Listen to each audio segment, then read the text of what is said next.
And talking about Magnus Carlsen, we are now joined by Magnus after a great day of chess. 3 wins for you, Magnus. Are you happy with your performance today? Yeah, it was okay. Actually, I sort of felt like I played better yesterday. Oh. And I have to say, 2 of the games I won were kind of gifts by my opponents. But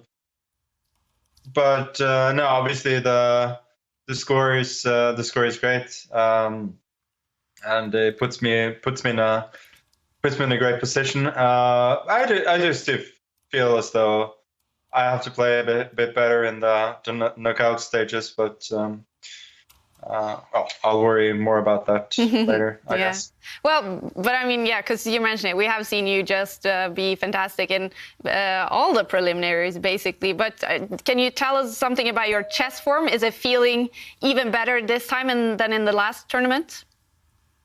Not particularly. As I sort of mentioned before the tournament, I'm just trying not to.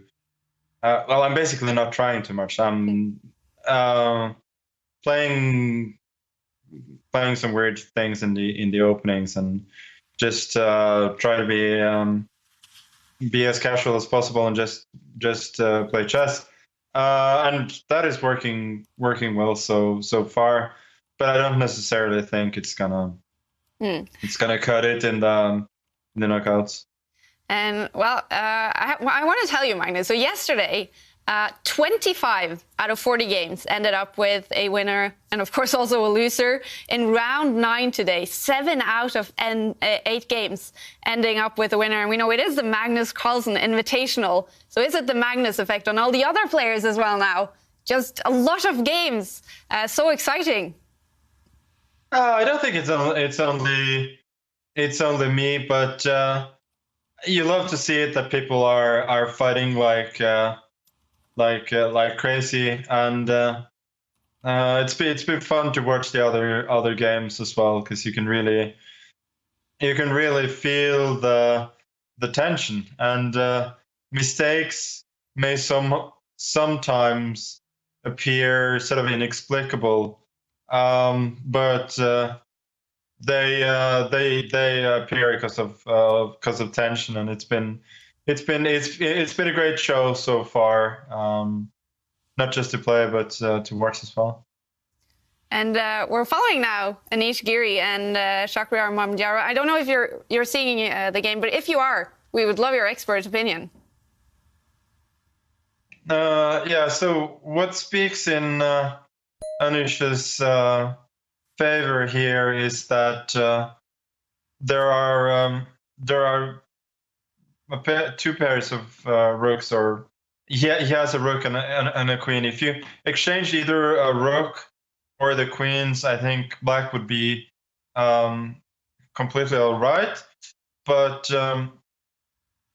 in the current situation, it feels like there's just a little bit too much material on the board, and the rook on g6 is kind of poor, and with that much material on the board, I think white has good chances to either drum up an attack or something else. I'm not sure I love bishop g3. Maybe bishop d4 there was sort of more incisive. I don't know.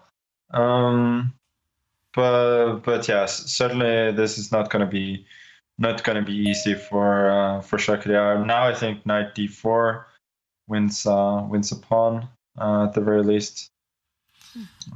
So it's looking pretty bright for Mr. Giri here. Magnus, earlier you mentioned you won 2 games today from getting gifts from your opponents. Did that include against Jan Nepomniachtchi? We were following that game. We saw you laughing, shaking your head, a bit of everything there in that one.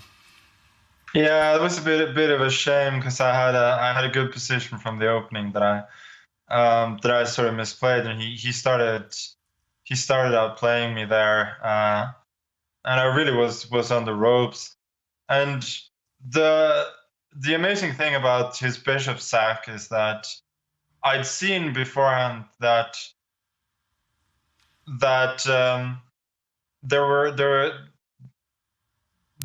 there were two reputations of that move, and because of that, I believe there was no chance he would play it, but because one refutation you may miss, but you usually don't miss two. So that's why I consider that an absolute gift, since it's not the sort of thing that should usually happen. Maybe he thought he was winning, then realized it was not quite as clear as he thought, and then got frustrated. But who knows? It's interesting, by the way, that now I guess Anish will take on f7. B4 will happen, and he will probably have to exchange that pawns. And exactly what I was talking about earlier. Rooks remain on the board. Without the rooks, it would be a fairly straightforward draw, but with the rooks, white should have good winning chances. All right, well, Magnus, we love your expert commentary. Thank you for joining us, and good luck tomorrow.